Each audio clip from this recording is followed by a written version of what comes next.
स्वेदन चिकित्सा आयुर्वेद में दो तरह से की जाती है, निरग्नि स्वेदन और सअग्नि स्वेदन। अगर किसी भी पेशेंट्स को पेन हो रहा है, जब हम उसको स्टीम देते हैं तो पोर्स ओपन होते हैं, मसल्स को स्ट्रेंथनिंग मिलती है, मसल्स रिलैक्स होते हैं और पेन सबसाइड हो जाता है। हमें किस किस कंडीशंस में कौन कौन सा स्वेदन करना चाहिए? नाड़ी स्वेदन, वाष्प स्वेदन, उपनाह स्वेदन, अवगाह स्वेदन, लेपम, बंधन, किस किस कंडीशंस में हम कर सकते हैं। My self doctor Rajni Gupta from Sandhya Raman Aadhaar foundation. यहाँ पे हम आयुर्वेदिक पंचकर्म की रेगुलर क्लासेस ऑर्गेनाइज करते हैं, हैंड ऑन ट्रेनिंग प्रोग्राम्स आपको देते हैं कि कैसे आप पंचकर्म से पेशेंट्स को ठीक कर सकते हैं। अगर किसी पेशेंट को रोमेटिक अर्थराइटिस है, आमवात है, तो आमवात की चिकित्सा में हमें कभी भी स्निग्ध स्वेदन नहीं देना है। इसमें रूक्ष स्वेदन का ध्यान दिया गया है, जिसमें हमें बालुका स्वेदन करना चाहिए। अगर किसी पेशेंट को कटी शूल है, पंगुत्वा है, उस कंडीशंस में हमें अवगाह स्वेदन करवाना चाहिए। अगर किसी पेशेंट को आर्दित है, उस कंडीशन में उपनाह स्वेदन करना चाहिए। और अगर किसी पेशेंट को पक्षाघात की प्रॉब्लम हो रही है, उसमें हमें वाष्प स्वेदन करना चाहिए।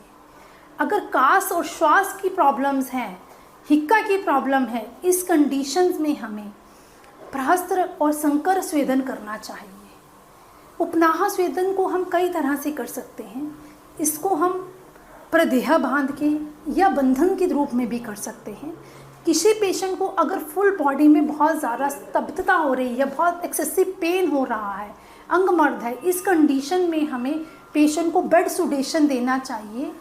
पेशेंट को एक बेड पे लेटा के उसके नीचे आग को जला के बेड के ऊपर एरंड के पत्ते, धतूरे के पत्तों को रख के उससे सेकाई करेगा तो पूरी ही बैक में जो वायु अकोमुलेटेड है वो रिलीज़ हो जाएगी, पेन उसका सबसाइड होता जाएगा। अवगाह स्वेदन करने के क्या फ़ायदे हैं? अवगाह स्वेदन करने के लिए जब हम कटी प्रदेश या किसी को अश्मरी शूल हो रही है, ब्लैडर में अगर उसको पथरी है या लोअर एब्डोमेन में बहुत सीवियर पेन हो रहा है, तो सीज बात लेने के लिए अवगाह स्वेदन, टब बात लेने से यहाँ की मसल्स रिलैक्स हो जाती हैं और पेन जो है वो पेशेंट का सबसाइड हो जाता है। तो अकॉर्डिंग टू डिजीज़ हम कौन कौन सा स्वेदन कर सकते हैं और कौन कौन से ड्रग्स हम इसमें यूज़ कर सकते हैं। अगर आपको उपनाह बांधना है तो उसके लिए आप काकोली आदि गणों को यूज़ करेंगे, अमलकांजी इमली स्वरस को यूज़ करेंगे, सैंधव नमक को यूज़ करेंगे, स्नेहन को यूज़ करेंगे। इन सबको मिक्स करके हम एक कल्क की फॉर्म में एक सेमी सॉलिड पेस्ट बनाएंगे और उस पेस्ट को जहाँ पे ज़्यादा दर्द है वहाँ पे बांध दिया जाता है और इसको क्रेप बैंडेज के साथ या किसी क्लॉथ के साथ रैप कर देते हैं।